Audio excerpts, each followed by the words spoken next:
हाय दोस्तों मैं आनंद भारद्वाज आप सभी का अपने चैनल ज्ञानपुर में स्वागत करता हूं। दोस्तों जैसा कि आप थंबनेल में देख रहे होंगे कि सीटेट के रिजल्ट को लेके ये मैं वीडियो बनाया हूं। बहुत से लोग मतलब इस पे वीडियोस बनाए हैं और बहुत सी चीज़ें लोगों ने बताई भी हैं, पर मुझे लगा कि कुछ चीज़ें बहुत इंपॉर्टेंट हैं जो कि और लोग सही से डिस्कस नहीं कर पा रहे हैं। जो एक्चुअल बात है वो बता नहीं पा रहे हैं। जैसे नॉर्मलाइजेशन के प्रोसेस को मैं लेके बात करूँ तो बहुत से लोग बोल रहे हैं कि नॉर्मलाइजेशन में मार्क्स बढ़ते हैं या उसका क्या प्रोसेस है, घट भी सकते हैं या नहीं घट सकते हैं। ये सब भी चीजें मैं दोस्तों आपको अपनी इस वीडियो में बताऊंगा। जैसा कि दोस्तों आप देख रहे होंगे कि मेरे व्हाइट बोर्ड पे मैंने बहुत से टॉपिक्स लिख रखे हैं। मैं आपको बता रहा हूँ दोस्तों, ये वीडियो देखने के बाद मुझे नहीं लगता कि आपको किसी भी चीज को लेके डाउट होगा, चाहे वो क्वेश्चन को लेके, नॉर्मलाइजेशन के प्रोसेस को लेके आपका कोई डाउट हो, चाहे जो पेपर में आपने देखा है मल्टीपल शिफ्ट में क्वेश्चन पेपर आया हुआ है तो उसमें आपको रॉन्ग क्वेश्चन को लेके क्या कंफ्यूजन है, उसमें किस तरीके से होना है वो भी मैं आपको बताऊंगा। रिजल्ट डेट क्या हो सकती है वो भी मैं आपको बता रहा हूं दोस्तों। क्वेश्चन के जो दोस्तों ने बहुत से लोग जो रॉन्ग क्वेश्चन है वो डिलीट होंगे या उनके मार्क्स बढ़ेंगे या इसके बारे में भी हम बात करेंगे। मैं एक्चुअल चीज आपको बताऊंगा और मार्क्स हमारे इंक्रीज होंगे या डिक्रीज भी हो सकते हैं, मैं वो भी बात बताऊंगा। देखिए दोस्तों, मैं इस तरीके की वीडियोस कम बनाता हूँ, हाँ, लेकिन मैं ज्यादा वीडियोस भी इन सब टॉपिक्स पे कम ही बनाता हूँ। देखते हैं मैं हार्डली 1 या 2 वीडियो बनाता हूँ, क्योंकि आप लोग जानते हैं कि लेखपाल की क्लासेस हमारी यूट्यूब चैनल पे चल रही है, ज्ञानपुर चैनल पे। ज्योमेट्री मैंने स्टार्ट किया हुआ है और ज्योमेट्री से ही मैंने इसलिए भी स्टार्ट किया था कि जनरली देखा जाए तो बच्चों को उन टॉपिक में देखिए प्रॉब्लम होती है। तो आप देख रहे होंगे कि मैंने ज्योमेट्री में एक एक चीज बहुत मैं सीक्वेंस से बहुत ही अच्छे तरीके से मैं 1 बाय 1 टॉपिक कवर करा रहा हूँ, क्योंकि हमारा टारगेट ही लेखपाल की मुख्य परीक्षा को लेके है। तो हम अननेसेसरी चीजों में भी हमें नहीं जाना है, हमें टू द पॉइंट चीजों को लेके दोस्तों पढ़ना है, जो हमारे एग्जाम के पॉइंट ऑफ व्यू से, हमारे सिलेबस जो लेखपाल का सिलेबस है उसके पॉइंट ऑफ व्यू से इंपॉर्टेंट है। केवल हम वही चीजें कर रहे हैं अपने चैनल पे, हम अननेसेसरी चीजों को लेके नहीं चल रहे हैं। मैं शॉर्ट में बता देना चाह रहा हूँ दोस्तों आपको कि उसपे हमने ज्योमेट्री के काफी टॉपिक कंप्लीट कर लिए हैं। अभी हमारा सर्किल चल रहा है, लास्ट टॉपिक है ज्योमेट्री का। उसके बाद हम फिर ज्योमेट्री के क्वेश्चंस देखेंगे या इन द लॉन्ग रन में बता रहा हूँ जब हमारा पूरा टॉपिक कंप्लीट हो जाएगा तो उस पर भी हम प्रैक्टिस करेंगे। तो दोस्तों जैसे कि सीटेट के लिए वीडियो बना रहा हूँ मैं, अभी हम इस पर बात कर लेते हैं। पहले तो देखिए दोस्तों, मैं आपको बता देता हूँ एक चीज बात, जो लोगों को रॉन्ग क्वेश्चन का एक डाउट है। देखिए कई शिफ्ट में पेपर हुए हैं, रॉन्ग क्वेश्चंस कुछ आए हुए हैं, ठीक है।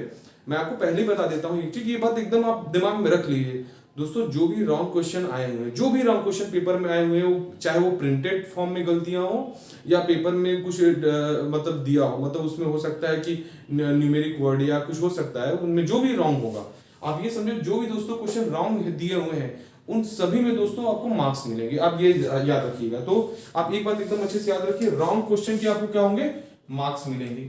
इसमें कोई डाउट आप रखिए मत कि रॉन्ग क्वेश्चन से क्या होगा। रॉन्ग क्वेश्चन से कुछ नहीं होना भाई, आपको मार्क्स मिलने ही मिलने हैं रॉन्ग क्वेश्चन के, ठीक है। और हाँ, चाहे आपने उस पेपर को अटेम्प्ट किया हो उस क्वेश्चन को, चाहे न किया हो, ऐसा नहीं मतलब कि जो बंदा उस क्वेश्चन का अटेम्प्ट किया है, कुछ भी आंसर मार दिया तो उसी को मार्क्स मिलेगा, ऐसा कुछ नहीं भाई। आपने क्वेश्चन अटेम्प्ट किया हो चाहे न अटेम्प्ट किया हो, जितने भी लड़के हैं सबको उस क्वेश्चन के मार्क्स मिलेंगे। तो रॉन्ग क्वेश्चन के दोस्तों ये जान लीजिएगा, आप सबको मार्क्स मिलेंगे, ठीक है। अच्छा, अब दूसरी बात तो दोस्तों मैं आ जाता हूँ, टू द पॉइंट बात करेंगे। फालतू की बातें यार मैं बिल्कुल वैसे भी नहीं करता हूँ। अब मैं आ जाता हूँ, ये आपको जो मैं बोल रहा हूँ, जो क्वेश्चन डिलीट और मार्क्स की बात हो रही थी, मैं वही बात है उसी से रिलेटेड है। बहुत से लोग बोल रहे हैं कि क्वेश्चन को डिलीट कर दिया जाएगा। अरे यार, डिलीट करके कहाँ चला जाएगा, आपको तो मार्क्स अल्टीमेटली देना ही है। क्वेश्चन भाई आप जान जाओ, कुछ डिलीट विलीट नहीं होना है, क्वेश्चन कोई डिलीट विलीट नहीं होता है, ठीक है। हाँ, कई बार पेपर में ऐसा होता है, मैं आपको बताऊं क्या प्रायोरिटी क्या रहती है। जैसे लोग जो बोल रहे हैं डिलीट करना, मैं आपको इस बात को मैं आपको बताना चाहूंगा। कई बार क्वेश्चन में ऐसा होता है कि एक ऑप्शन के जैसे 4 ऑप्शन आपके पेपर में दे रखे हैं, ठीक है। तो उसमें भाई क्या होता है कि क्वेश्चन के 2 आंसर सही होते हैं कभी कभी। तो क्वेश्चन में उसमें आंसर, जैसे मान लीजिए उस 4 ऑप्शन थे, ए और सी ऑप्शन सही है, तो वो ए ऑब्लिक सी करके वो आंसर में दे देते हैं कि हमने ए और सी आंसर को करेक्ट माना है। जो लड़कों ने ए और सी आंसर करेक्ट किया है उनको मार्क्स मिलेगा, ठीक है। ये होता है जो भी ए और सी को में से कोई भी ऑप्शन आपने टिक किया तो आपको मार्क्स मिलेंगे। लेकिन ये किस क्वेश्चन में होता है, जिस क्वेश्चन में भाई क्वेश्चन सही दिया रहता है उसके आंसर ऑप्शन में 2 दिए रहते हैं, ये उन क्वेश्चन में रहता है। देखिए ऐसा कोई क्वेश्चन रहेगा जिनमें 2 ऑप्शन आपके करेक्ट होंगे, जैसे ए या सी या बी या डी ऑप्शन सही है, ठीक है। आपने उसको अटेम्प्ट नहीं किया तो उसमें आपको मार्क्स नहीं मिलेगा, उसमें तो आपको बी या डी में से कोई मारना रहेगा। कहीं कहीं जगह क्या होता है, 2 ऑप्शन को सही मानते हैं या कहीं कहीं सबको मार्क्स दे देते हैं। दोनों प्रायोरिटी है, आपको ए और सी ऐसे करके मार्क्स दिया जा सकता है या फिर आपको उन सारे बच्चों को फुल मार्क्स भी दिया जा सकता है, ठीक है। लेकिन जो ये क्वेश्चन जो डिलीट करने वाली बात है भाई, डिलीट कुछ नहीं होता है। आपको या 2 ऑप्शन के बिहाफ पे या 3 ऑप्शन के बिहाफ पे आंसर पे आपको मार्क्स मिलेगा या सभी को फुल मार्क्स मिलेगा। डिलीट विलीट कुछ नहीं होता है, ठीक है। ये बात मैंने आपको बता दी, सीधे रॉन्ग क्वेश्चन वाला बता दिया, एकदम टू द पॉइंट बात करेंगे। अब भाई आ जाते हैं मार्क्स इंक्रीज होंगे या डिक्रीज होंगे, ठीक है। मार्क्स इंक्रीज और डिक्रीज से पहले मैं आपको नॉर्मलाइजेशन के बारे में बता देना चाहता हूं। देखिए इसका बहुत रोल है, इसका भाई बहुत रोल है इस पेपर में, आपको मैं बता दे रहा हूं।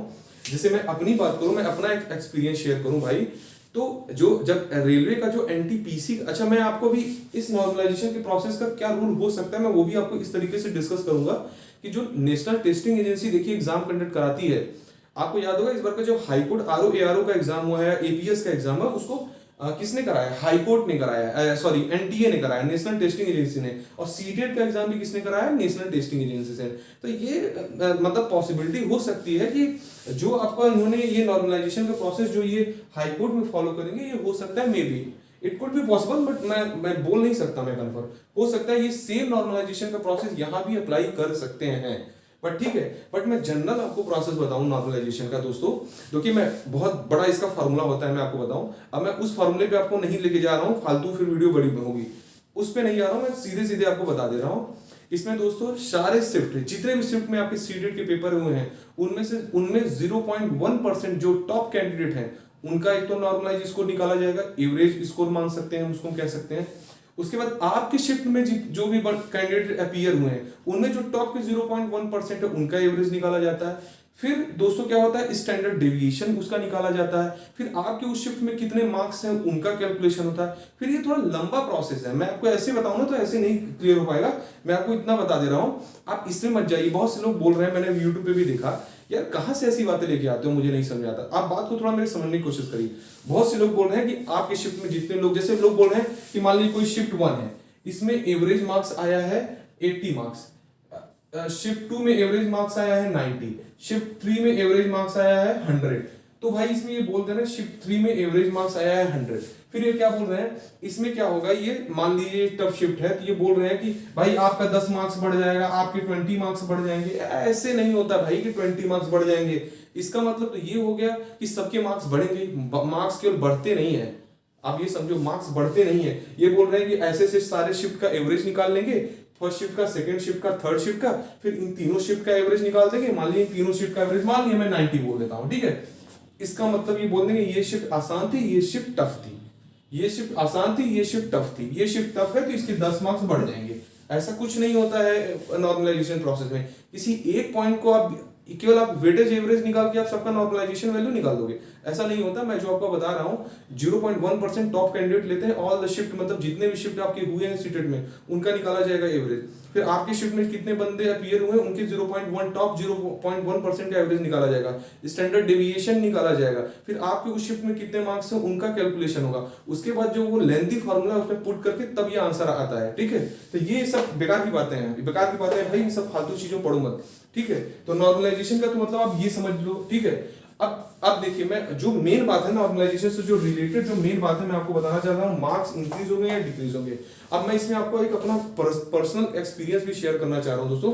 पहले मैं आपको बता देता हूँ, नॉर्मलाइजेशन के बाद दोस्तों आपके मार्क्स बढ़ते भी हैं, इंसान के घटते भी हैं मार्क्स। ऐसा नहीं है जो बंदा आसान शिफ्ट में पेपर किया है उसके 97 मार्क्स है तो हो सकता है नॉर्मलाइजेशन के बाद उसके 97 की जगह 94 मार्क्स हो जाए। मैं आपको अपना एक्सपीरियंस शेयर कर रहा हूँ दोस्तों। जब मेरा 2018 में जब हमारा आरआरबी एनटीपीसी का जो 2017 में जब हमारा आरआरबी एनटीपीसी का मेरा मेंस का फाइनल रिजल्ट आया था, मैं दोस्तों बता रहा हूँ मेरे साथ का मेरा फ्रेंड था, उसके 120 में जो मार्क्स थे मेंस के पेपर में रेलवे के, उसके आए थे 96 मार्क्स, ठीक है। और मेरे जो मार्क्स थे 120 में, मैं आपको बताऊं मेरे मार्क्स 89 थे, ठीक है। और जब नॉर्मलाइजेशन हुआ तो क्या करते हैं 120 मार्क्स को 100 में कन्वर्ट भी करते थे, जिसको भी जो भी बंदे रेलवे के एग्जाम दे रहे होंगे उनको पता होगा।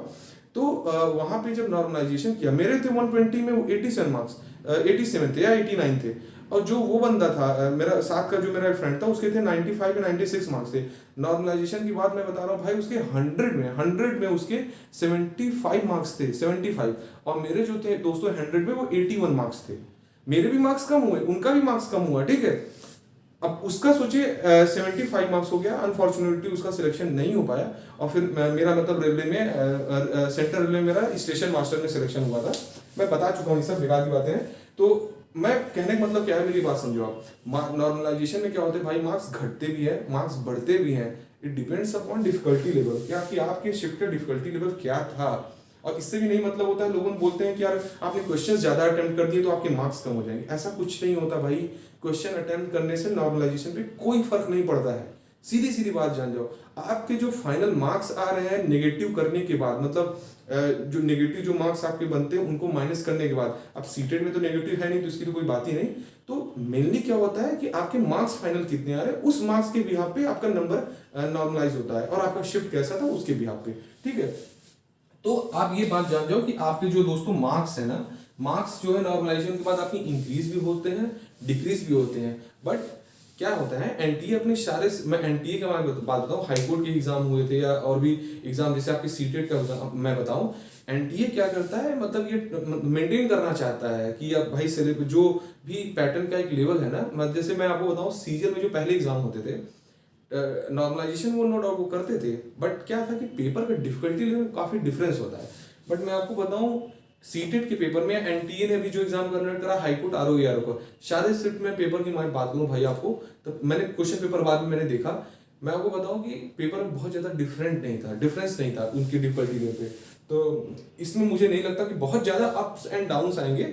हाँ, थोड़ा बहुत कम मार्क्स कम ज्यादा हो सकता है, ये पॉसिबिलिटी है। ठीक है, तो इंक्रीज या डिक्रीज दोनों आपके मार्क्स हो सकते हैं। आप ये जान जो भाई रॉन्ग क्वेश्चन के आपको मार्क्स, जितने भी रॉन्ग क्वेश्चन आपको उसके मार्क्स पूरे पूरे मिलेंगे। पहली बात, नॉर्मलाइजेशन का प्रोसेस मैं बता दिया, ये वेटेज एवरेज नहीं होता है, एवरेज मार्क्स पे कैलकुलेशन बेस्ड नहीं होता है। पूरा कैलकुलेशन एवरेज कैलकुलेशन में, एवरेज क्या है देखिए, एवरेज निकालना मतलब ये पार्ट ऑफ द फॉर्मूला है ये, बट इसी बिहाफ पे नहीं होता है जो लोग बता रहे हैं। ठीक है, बहुत सी चीजें, स्टैंडर्ड डेविएशन इन्वॉल्व होता है, एवरेज उसका निकालना होता है, बहुत सी चीजें इन्वॉल्व होते हैं, बहुत बढ़िया उसका फॉर्मूला है। मैं आपको बोलेंगे तो मैं हो सकता है नेक्स्ट वीडियो में, अभी मैं हाईकोर्ट आरओ के लिए मैं एक बनाने वाला हूँ वीडियो, तो मैं उसमें हो सकता है उसके बारे में डिस्कस करूँ। ठीक है, और मार्क्स आपके क्या होंगे, इंक्रीज भी हो सकते हैं, डिक्रीज भी हो सकते हैं। और दोस्तों मैं रिजल्ट की बात कर देता हूँ। देखिए रिजल्ट आ सकता था बिल्कुल भी, बहुत से लोग बोल रहे थे कि आ जाएगा आ जाएगा आ जाएगा, आपके लास्ट में बोल रहे थे लास्ट फेब वीक में आ जाएगा, फेब के लास्ट वीक में, बट आया नहीं रिजल्ट। दोस्तों मैं आपको 2 डेट बता रहा हूँ, मुझे पूरा अनुमान है कि उस डेट पे आपका रिजल्ट आ जाएगा, पूरी पॉसिबिलिटी है आपकी उस डेट पे रिजल्ट आने की। देखिए आज तो रिजल्ट आना था नहीं, बहुत से लोग बोलते थे आज रिजल्ट आ जाएगा, अरे यार कहाँ से आ जाएगा, हॉलीडे है आज के दिन रिजल्ट आ जाएगा, आप बात कर रहे हो। तो आज तो रिजल्ट वैसे भी आना है, कल भी आपका कोई पॉसिबिलिटी है नहीं कल आपके रिजल्ट आने की। ठीक है, मैं आपको दोस्तों बताऊं कि आपका जो रिजल्ट है ना 4 या 5 मार्च को दोस्तों एक डेट है आने की, मैं आपको बता रहा हूँ 4 या 5 मार्च को दोस्तों आ सकता है आपका रिजल्ट, या फिर आपका रिजल्ट 14 या 15 मार्च को आएगा। दोस्तों इस 2 मतलब डेट, ये एक तो डेट है 4 से 5 मार्च के बीच में आपका रिजल्ट आ गया तो ठीक है, अदरवाइज दोस्तों आपका रिजल्ट फिर 14 से 15 मार्च के आसपास है, उसके उसी के क्लोज मतलब आ सकता है। यही मैं मुझे जो मतलब पता चला है, जो मुझे आइडिया है मैं वो आपको बता रहा हूँ। 4 से 5 मार्च या 14 से 15 मार्च के आसपास, इसी के आसपास रिजल्ट आएगा आपका, और अभी मुझे नहीं लगता है कि अभी 1-2 दिन में रिजल्ट आ सकता है। ठीक है, तो ये दोस्तों मैंने पूरा चीजें आपको बता दी, मुझे नहीं लगता है अभी और किसी चीज को डाउट होगा लेके आपको। ठीक है, तो आज के लिए मैं इतना ही काफी रखता हूँ। हाँ दोस्तों, जो भी आप लोग यदि लेखपाल की मुख्य परीक्षा के लिए दोस्तों आप तैयारी कर रहे हैं या किसी भी एग्जाम के लिए क्वांट सेक्शन पढ़ना चाह रहे हैं, तो आप एक बार अपने ज्ञानपुर चैनल पे आके दोस्तों आप ज्योमेट्री मैंने पढ़ाया हुआ, आप उन वीडियोस को आप देखिए। आपको दोस्तों मैं बता रहा हूँ, बेट लगा सकता हूँ कि आपको मजा आ जाएगा वो वीडियोस लेक्चर देख के। मैं इतना प्रोसेस में, मैं इतने बेसिक से चीजें, मैं सब चीजें आपको बता रहा हूँ। आप एक बार उन जाके वीडियोस को देखिए, आपको डिस्क्रिप्शन में उसका लिंक भी मिल जाएगा। आप एक बार जाके दोस्तों, आप मैंने जो भी ट्रिग्नोमेट्री के जो भी मैंने जो आपको ट्रायंगल का टॉपिक पूरा बता रखा है, आप उनको देखिए। हमारे लगता है मुझे, मैंने कि दोस्तों 10 से 12 लेक्चर मैंने ट्रायंगल पे बनाया हुआ है। वो लेक्चर आपके 20-22 मिनट के हैं, बट बहुत ही, मैं आपको बहुत बेसिक से मैंने दोस्तों आपको हर एक चीज बता रखी है। आप एक बार जाकर उन वीडियोस को देखिए, आपको जरूर अच्छा लगेगा। और अभी इधर 1-2 दिन दोस्तों मेरा देखिए वीडियो लेक्चर आ नहीं पाया, मैं सर्किल स्टार्ट किया था, तो अभी कल से मेरा वीडियो लेक्चर कंटिन्यू रहेगा। मैं मेरी चूंकि इलेक्शन में मेरी ड्यूटी भी लगी थी, तो मुझे टाइम मिल नहीं पाया, 2 दिन मेरी हालत एकदम खराब हो गई थी। तो आज मैं इसलिए अभी ये लेक्चर अभी ये वीडियो अपना शूट कर रहा हूँ। ठीक है, तो अब आज के लिए इतना ही दोस्तों काफी है। और जो भी दोस्तों आपको मेरा वीडियो अच्छा लगा हो, अधिक से अधिक लोगों को मेरे चैनल से जोड़िए। बस आज के लिए इतना ही, थैंक यू वेरी मच।